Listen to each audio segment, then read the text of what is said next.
வணக்கம். சுப்பிரமணியம் யோகாமணி சேனலுக்கு உங்களை அன்புடன் வரவேற்கிறேன்.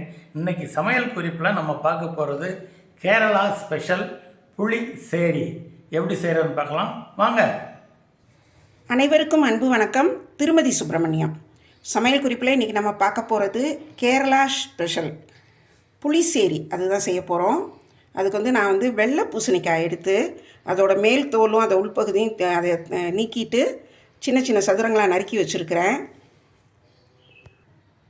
மசாலாவுக்கு அரைக்கிறதுக்கு தேங்காய் பூ 1 கப், கருவேப்பிலை, சீரகம் 1 ஸ்பூன், ஒரு 5 பச்சை மிளகாய். இது கொஞ்சம் காரம் கம்மியாக இருக்கிறதுனால போட்டிருக்கிறேன், 5 போட்டிருக்கிறேன். இது 4ஐயும் சேர்த்து அரைச்சி எடுத்துகிட்டு வந்துடுவேன். இப்போ முதல்ல இந்த வெள்ளை பூசணிக்காயை குக்கரில் போட்டு வேக வச்சுக்கலாம். அடுப்பில் ஒரு ப்ரெஷர் பேன் வச்சு கொஞ்சம் தண்ணி ஊற்றிருக்கிறேன். இந்த காயை நறுக்கின காயை அதில் போட்டுடலாம். அது நல்லா முங்குற அளவுக்கு தண்ணி ஊற்றிடுறேன்.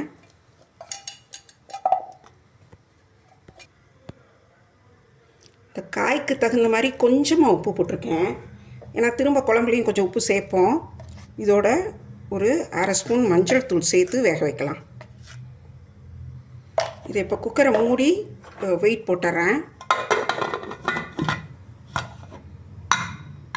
இது நல்லா வேகட்டும். 1 கப் தேங்காய், 5 பச்சை மிளகாய், 1 ஸ்பூன் சீரகம், இதெல்லாம் சேர்த்து அரைச்சிருக்கேன். கருவேப்பிலை கொஞ்சம் மஞ்சத்தூளும் சேர்த்து அரைச்சி எடுத்து வச்சுட்டேன். 1 கப் தயிர் எடுத்து வச்சுருக்கிறேன். இதையும் மிக்சியில் போட்டு ஒரே ஒரு சுற்றி எடுத்துகிட்டு வந்துடுறேன். குக்கரில் நல்லா ப்ரெஷர் ரிலீஸ் ஆகிடுச்சு. ஓப்பன் பண்ணி பார்க்கலாம். ஒரு 2 விசில் வர வச்சேன். ஏன்னா இது காய் சீக்கிரம் வேகக்கூடியது தான். நல்லா வெந்துருச்சு.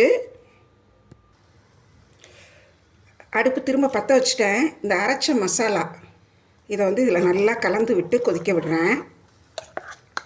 உங்களுக்கு ரொம்ப இந்த கன்சிஸ்டன்சி திக்காக இருக்கணும்னு நினச்சிங்கன்னா இந்த காய் வெந்த தண்ணியை கூட கொஞ்சம் ஃபில்ட்ரு பண்ணிக்கலாம். கொஞ்சம் பரவாயில்லாமல் கொஞ்சம் குழம்பு மாதிரி இருக்கட்டும்னா இருக்கட்டும்.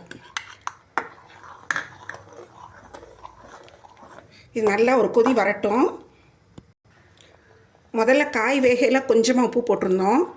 இப்போ இன்னும் கொஞ்சம் இந்த இதுக்கு தகுந்த மாதிரி புளிசேரிக்கு தகுந்த மாதிரி இன்னும் கொஞ்சம் உப்பு போட்டுக்கலாம். அரைச்ச மசாலாவும் வெந்த காயும் சேர்ந்து நல்லா கொதிச்சிடுச்சு. இப்போ இந்த 1 கப் தயிரை அடித்து வச்சுருந்தோம் இல்லையா, அதை இதோடு சேர்த்துட்றேன். இது சேர்த்ததுக்கப்புறம் ரொம்ப கொதிக்க வேணாம். லேசாக ஒரு தடவை பொங்கி வந்தால் போதும். நம்ம அதை இறக்கி வைக்கலாம். வீடியோ பார்த்துட்ருக்குறவங்க இது வரைக்கும் நம்ம யோகாமணி சேனலுக்கு சப்ஸ்கிரைப் பண்ணலைன்னா சப்ஸ்கிரைப் பண்ணிக்கோங்க. எங்கள் வீடியோஸ் எல்லாம் லைக் பண்ணுங்கள், ஷேர் பண்ணுங்கள். அடுப்பில் ஒரு பேன் வச்சு தாராளமாக ஒரு 4 ஸ்பூன் தேங்காய் எண்ணெய் ஊற்றுறேன். இதுக்கு தேங்காய் எண்ணெய் தான் தாளிக்கிறதுக்கு நல்லா வாசனையாக நல்லாயிருக்கும். எண்ணெய் காயட்டும்.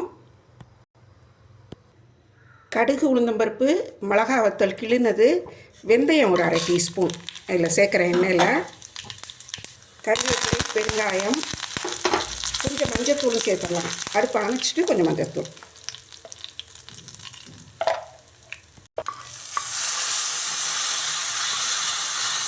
சூப்பராக இருக்கும். சாதத்தோடு கலந்து சாப்பிட்லாம், தயிர் சாதத்துக்கு தொட்டு சாப்பிட்லாம். இது செய்கிறப்போ இதில் இருக்க காயவே சேர்த்து சாப்பிட்லாம். தொட்டுக்கிறதுக்கு ஒரு அப்பளமோ வத்தலோ போதும். இப்போ இதை எடுத்து பரிமாறதுக்கு வச்சிடலாம். கேரளா ஸ்பெஷல் வெள்ளை பூசணிக்காய் போட்ட புளிசேரி ரெடி ஆயிடுச்சு. செய்கிறது ரொம்ப சிம்பிள், அதே சமயம் நல்லா டேஸ்டியாக இருக்கும். செய்து பாருங்கள், எப்படி இருந்துச்சுன்னு சொல்லுங்கள். இந்த வீடியோவை லைக் பண்ணுங்கள், ஷேர் பண்ணுங்கள். எங்கள் யோகாமணி சேனலுக்கு சப்ஸ்கிரைப் பண்ணுங்கள். நன்றி, வணக்கம்.